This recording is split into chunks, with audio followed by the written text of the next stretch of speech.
Alasan Ketum Golkar Bahlil kebut RUU Pilkada dipilih DPRD, sistem politik sekarang mahalnya minta ampun. Dalam pandangan saya, sebagai mantan aktivis yang ikut mempelopori reformasi, pertanyaan yang muncul, yang menggelitik di hati saya, apakah demokrasi seperti ini yang kita inginkan? Saya mau tanya, apakah demokrasi seperti ini yang kita inginkan, saudara-saudara sekalian? Kalau ini yang kita pertahankan, mau jadi apa demokrasi ini? Saya sangat tertarik pemikiran Ketua Umum Partai Golkar. Menurut saya, hari ini yang paling penting yang disampaikan Ketua Umum Partai Golkar tadi, bahwa kita semua merasakan demokrasi kita yang kita jalankan ada suatu atau ada beberapa hal yang harus kita perbaiki bersama-sama. Menurut saya, kita harus perbaiki sistem kita, dan kita tidak boleh malu untuk mengakui bahwa kemungkinan sistem ini terlalu mahal. Kita harus berani mengoreksi diri. Karena itu saya hargai bahwa Ketua Umum Saudara itu jeli. Saya katakan beliau ini cerdas.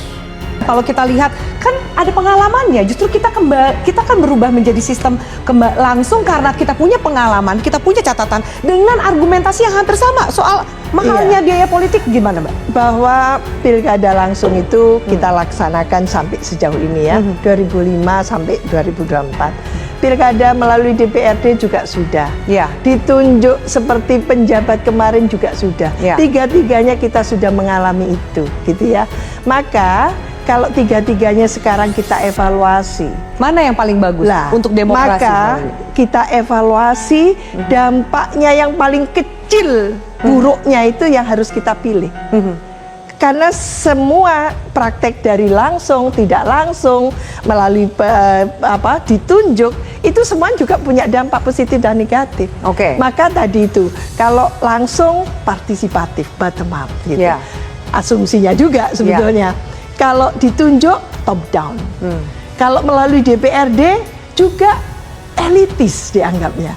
Nah, tinggal dihitung saja. Ada Oke. poin-poin yang lebih banyak. Saya termasuk yang ikut, gitu ya, Ya. merumuskan. Dan saya sangat pro pilkada langsung. Gitu. Pro pilkada langsung. Oke. Jangan lupa itu. Oke. Tentu dengan asumsi stakeholders terkait pilkada ini itu firm, bagus, profesional. Yang selama Tapi nyatanya penyelenggara masih partisan, Oke. institusi pendegaknya hukum seperti itu. Sama Prabowo sendiri tadi bilang, misalnya kita semua memerintah karena rakyat gitu. Ya. Jadi yang harus ditinjau adalah kalaupun misalnya ada kelemahan-kelemahan, jadi saya suka pakai kalau kita menganalisis kan ada yang namanya gejala, ada yang namanya masalah, ada yang namanya akar masalah. Nah sebenarnya mahalnya pilkada itu kan gejalanya, kita mesti lihat masalahnya apa sih. Nah kita akan ketemu bahwa sebenarnya akar masalahnya adalah partai politik gitu. Jadi kalau misalnya kita hanya memindahkan ke DPRD, tapi akar masalahnya nggak dibenahi, kita hanya memindahkan masalah saja. Oke. Nah efisiensi itu, ya itu tadi ya, kalau kita bicara mahal atau nggak mahal, memang akan sangat relatif karena ukurannya bukan nggak bisa dikuantifikasi gitu loh. Maksudnya gini, kalau mau dibandingkan dengan misalnya makan siang bergizi gratis gitu, baik kalau kita membandingkan dengan itu. Tapi kan dampak dari makan bergizi gratis dengan pemilihan kepala daerah jelas berbeda. Karena untuk kepala daerah ini persoalannya paling mendasar dalam sebuah tatanan bernegara gitu. Kita tidak usah berprasangka yang kemana-mana. Yang jelas pidato Pak Prabowo ini menurut saya ini baik ya. Ini menjadi bahan kita untuk melakukan evaluasi secara menyeluruh proses pilkada yang kita lakukan ini. Nah, ini sebenarnya ini trigger ya pidato Presiden Prabowo ini menurut saya. Apakah nanti kita sepakat pilkada tetap langsung ataupun nanti melalui DPRD ini menjadi bahan perdebatan kita nanti. Oke. Nanti kan kita akan undang nih pasti tidak akan ada mungkin, Mbak. Saya mau tegaskan Mbak Afi, tidak akan mungkin nanti pembahasan undang-undangnya kilat, Mbak Afi. Bahwa demokrasi itu akan selalu mahal pasti. Dan sebenarnya Pak Prabowo juga keliru ketika mengatakan membandingkannya dengan India. Nah, baru saya atau mau Malaysia tanya, tuh. di India, Singapura, Malaysia, bagaimana? Apakah kemudian itu contoh yang tepat? Kalau kita tahu juga mereka kan ada Perdana Menteri bukan Presiden. Betul, jadi nggak pasnya di dua hal. Pertama, mereka itu sistemnya juga federal.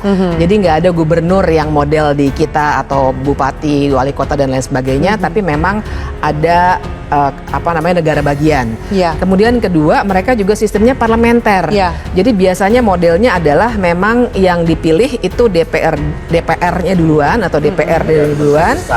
Baru kemudian mereka memilih kepalanya eksekutif Ya. dari anggota DPRD juga gitu. Jadi memang sistemnya sama sekali berbeda. Dan memang kalau dalam hukum tata negara, dalam ilmu politik, kita tidak bisa membandingkan dua Jadi itu negara nggak atau pernah lebih akan tuh apple to apple, begitu Mbak. saja. Nggak bisa, pasti kita harus lihat konteksnya. Jadi India contoh itu yang kan kurang tepat sebenarnya. Sama sekali tidak tepat. Jadi sama sekali tidak jangan tepat. dibandingkannya begitu saja begitu ya. Harus lihat Oke. konteks sejarah, Oke. konteks sistem pemerintahannya dan lain Oke. sebagainya. Ide untuk mengevaluasi pemilihan langsung di level pilkada itu saya kira saya mendukung, PKB juga mendukung. Soal mekanismenya apakah langsung DPRD, apakah semua DPRD, mari kita diskusikan. Demokrasi yang berbiaya tinggi hanya akan memenangkan para pemilik uang, sehingga rakyat juga dirugikan. Inilah yang menyedihkan ya. Rakyat kita tanahnya diambil. Kalau kita ke pabrik, haknya untuk hidup layak juga diambil. Kita ke daerah tambang, sumber daya alamnya diambil. Mau pilkada, hak bersuaranya pun diambil. Janganlah. Paling tidak kalau toh tinggal suara yang tersisa, yuk kita berikan sama rakyat deh. Kalau tanah sudah nggak jelas punya siapa, udara tak jelas punya siapa, sumber daya alam sudah tak jelas punya siapa, hak untuk hidup layak juga tidak jelas punya siapa, ya ayo kita pertahankan suara kita ini. Jangan mau diambil lagi. Jadi standingnya PDI Perjuangan menolak? Menolak dong, itu pertama. Kalau alasannya kemudian biaya mahal, biaya yang mana? Biaya pelaksanaan 37,5 triliun. Kalau biaya mahal itu karena memang kita gede banget negaranya, rakyatnya banyak sekali. Tapi Wajar berarti ya segitu. Ya, tapi kalau kita bagi dengan jumlah DPT, maka biaya per orang itu cuma Rp184.000. Jadi dengan Rp184.000 itu rakyat kita berikan hak untuk menentukan siapa pemimpin di daerahnya. Siapa yang nanti akan menentukan tambang di daerahnya jadi apa, pohonnya jadi apa, kebun jadi apa dan sebagainya. Mereka mau pilih sendiri, jangan diambil dari mereka. Karena kalau kita lihat perorangan seperti itu murah. Dan sebenarnya itu juga turunnya ke rakyat kok. Untuk uang apa KPPS ya Dol ya? KPPS, apa segala macam itu banyak itu komponennya. Saya sudah baca komponennya banyak sekali. Untuk seluruh komponen itu satu TPS itu kira-kira 12-14 juta rupiah. Di luar distribusi dan sebagainya. Artinya itu turun juga ke rakyat. Ketua Umum Partai Golkar, Bahlil Lahadalia, mengungkapkan partainya sedang menyusun draft rancangan undang-undang RUU Pilkada yang baru yang memuat rencana agar kepala daerah dipilih oleh DPRD. DPP Partai Golkar sudah menginisiasi untuk membuat draft awal. Sekarang lagi kita godok dengan teman-teman pengurus, kata Bahlil di kantor DPD Golkar Sumatera Barat, Sumbar, Minggu, tanggal 15 Desember tahun 2024. Bahlil menyebutkan dirinya telah meminta Sekretaris Jenderal Sekjen dan Wakil Ketua Umum Golkar untuk merumuskan RUU Pilkada yang baru tersebut. Untuk merumuskan agar sistem politik kita ini jangan terlalu mahal. Ini mahalnya minta ampun, udah gak worth it, ujarnya. Menteri ESDM ini menyebutkan bahwa wacana kepala daerah dipilih DPRD belum final dan perlu pengkajian. Sehingga Golkar menyusun draft dan konsep sistem politik seperti apa yang baik untuk negara, baik untuk rakyat, dan yang baik untuk demokrasi dan untuk mewujudkan kesejahteraan, ungkapnya. Menurut Bahlil, terdapat beberapa alasan digulirkannya wacana kepala daerah dipilih DPRD. Banyak hal, selain penghematan, menghindari konflik horizontal yang semakin hari semakin tidak bisa kita hindari, ungkapnya. Saya ke Mbak Wiwi, saya tahu Bang Deddy mau nanggepin, saya ke Mbak Wiwi dulu. Mbak Wiwi, kalau kemudian tadi ada akar masalah, satunya adalah akar permasalahannya adalah partai politik gitu. Sejauh mana kemudian partai politik mau berbenah? Karena kalau kita lihat nih, dari beberapa ketua umum partai politik aja sebenarnya juga sudah setuju, sepakat. Beberapa menteri bahkan sudah mengiyakan wacana soal pemilihan kepala daerah ini kembali ke DPRD. Tanggapan Mbak Wiwi? Iya, ini menurut saya isu krusial ya. Ketika pilkada kita evaluasi gitu ya.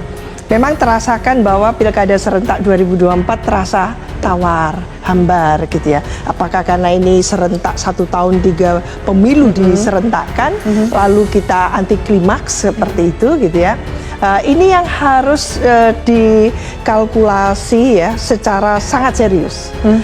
Kita tidak boleh trial and error, tapi kalaupun harus dievaluasi kritis, itu harus ada naskah akademiknya. Bagaimana secara teori, bagaimana secara empirik ya. Sejak 2005, Juni 2005 sampai 2024 kita praktekkan pilkada langsung ini, betulkah langsung seperti yang kita harapkan? Dari rakyat, oleh rakyat, untuk rakyat, betulkah itu?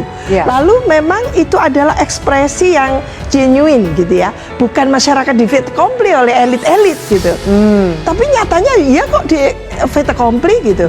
Jadi menurut saya ini harus ada pertimbangan apakah pemilihan kepala daerah itu cocok gitu loh dengan daerah-daerah di Indonesia yang notabene ini negara archipelago. Jangan bukan karena teorinya siapa atau mungkin empirik di sana bisa. Ini Indonesia. Jadi Indonesia itu punya pengalaman sendiri, punya katakan kekhasan karakteristiknya sendiri yang kita tidak boleh menafikan itu. Nah, kita harus akui partai-partai politik yang banyak ini berkontribusi tidak sih dalam membangun demokrasi kita menjadi lebih demokratis, menjadi lebih substantif gitu ya. Buktinya kan tidak. Di 2024 ini kita menyaksikan partai-partai politik seolah-olah kehilangan kedaulatannya dan lalu mengkultuskan seseorang. Kan bingung kita. Itu Bang Deddy bisa menjelaskan. Apa itu? Sampai partai-partai harus patuh gitu kan. Di rumah anak patuh sama ibu. Bolanya dilempar ke Bang Deddy. Maksudnya siapa nih mengkultuskan di rumah ibu, anak ibu patuh nggak sama ibu? Belum Nggak, jawab dulu itu. Sederhana banget tuh Mbak. Pertanyaan saya, anak ibu di rumah patuh nggak sama ibu? Patuh nggak? Ada yang enggak patuh. Surga di telapak kaki ibu. Ada yang enggak patuh. Loh, berarti anak nakal toh. Yang enggak patuh anak nakal kan? Jadi lah, enggak, ibu ini kan enggak, Bang Deddy bukan ibu. Sebentar. Maksudnya, Mbak Wiwi, saya mau menjelaskan ibu membawa persoalan pilkada jadi urusan mengkultuskan pemimpin. Kan ngawur, Bu. Oke. Tolonglah. Ada yang mau dijelaskan Mbak Wiwi? Oke, dengerin dulu saya ngomong. Ya udah ngomong, bisa kan cuma bilang please. Jadi dalam membangun koalisi, contoh, kan ada sendiri yang mengkritisi bagaimana membangun koalisi menjelang pemilu serentak 2024 Februari yang lalu. Itu kan bahwa lalu koalisi dibentuk, lalu bubar, dibentuk lagi dan sebagainya. Lalu di mana sebetulnya ketika harus merekrut calon? Mengapa calon-calon yang menurut Ibu sebagai scholar gimana? Main tunjuk-tunjuk sebentar.